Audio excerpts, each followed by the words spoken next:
সুমন, আগুন কি পুরোপুরি নিভেছে এবং ক্ষয়ক্ষতির পরিমাণ সম্পর্কে কোনো ধারণা পাওয়া গেল কিনা?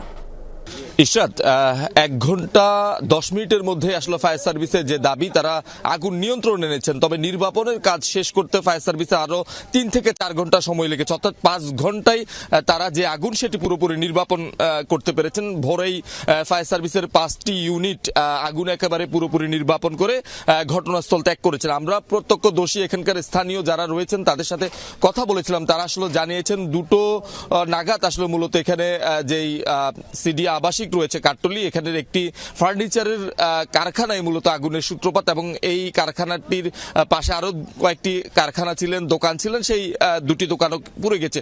মূলত 3টি দোকান অর্থাৎ প্রতিষ্ঠান এখানে ক্ষতিগ্রস্ত হচ্ছে। পাশে আরো কয়েকটি আবাসিক ভবন রয়েছে। যেহেতু ফার্নিচারের দোকান, সেখানে নানা ধরনের কেমিক্যাল এবং যে কাঠ জাতীয় পদার্থ রয়েছে, সেইগুলোর কারণে আগুনের যেই তীব্রতা সেটি আশেপাশের যেই আবাসিক ভবন ছিল সেখানেও ক্ষতিগ্রস্ত করেছে। আমরা স্থানীয়দের সাথে কথা বলেছিলাম, তারা আসলে বলছে যে সেই আবাসিক ভবনের যারা বাসিন্দারা ছিলেন তারা অনেকটা আতঙ্কিত হয়ে পড়েছেন, যেহেতু আগুনের যে তীব্রতা সেটি আসলে আমরা যদি একটু দেখানোর চেষ্টা করি, পাশের যে আবাসিক ভবনে সেটির যেই অবস্থা সেটি একেবারে পুরো অনেকটা ক্ষতিগ্রস্ত হয়েছেন। যারা আবাসিকের ভবন মালিকরা রয়েছেন তারা আসলে বলছেন যে এই যে কারখানাগুলোতে আসলে কেমিক্যালের ব্যবহার হয়ে থাকে, যার কারণে আগুন এতটা তীব্র হয়েছে, এবং তারা দীর্ঘ সময় আসলে এই যে কেমিক্যালের বিরুদ্ধে অভিযোগ প্রদান করেছে না সংশ্লিষ্টদের, কিন্তু কোনো ধরনের পদক্ষেপ কিংবা কোনো সেই তৎপরতায় আসলে কোনো কাজ না আসায় এই যে ঘটনা সেটির কথাই বলছেন।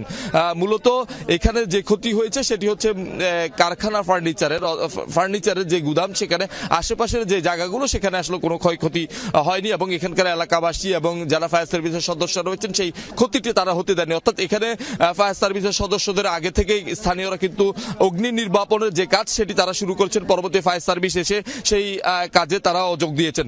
এখানকার স্থানীয়দের সাথে একটি কথা বলে আমরা যেটি নিশ্চিত হয়েছি, এখানে পানির খুব স্বল্পতা দেখা গিয়েছিল যখন ফায়ার সার্ভিসের সদস্যরা কাজ করছেন। পাশের একটি পুকুর থেকে, অর্থাৎ কিছুটা দূরে একটি পাশের পুকুর থেকে পানি এনে কিন্তু সেই কাজটি করেছেন, নির্বাপনের কাজটি। এখন মূলত যেই বিষয়টি দাঁড়িয়েছে, আশেপাশে যে আবাসিক ভবনের মালিকরা রয়েছেন তারা বলছেন এখানে যেসব ফার্নিচারের কারখানা রয়েছে কিংবা গ্যারেজ রয়েছে সেগুলো যদি আবাসিকের বাইরে নিয়ে যাওয়া হয়, সেক্ষেত্রে এই যে ঝুঁকিগুলো অগ্নিকাণ্ডের, সেই ঝুঁকি থেকে আসলে আবাসিক ভবনের যারা বাসিন্দারা রয়েছেন তারা আসলে মুক্তি পাবে। ধন্যবাদ আপনাকে সুমন।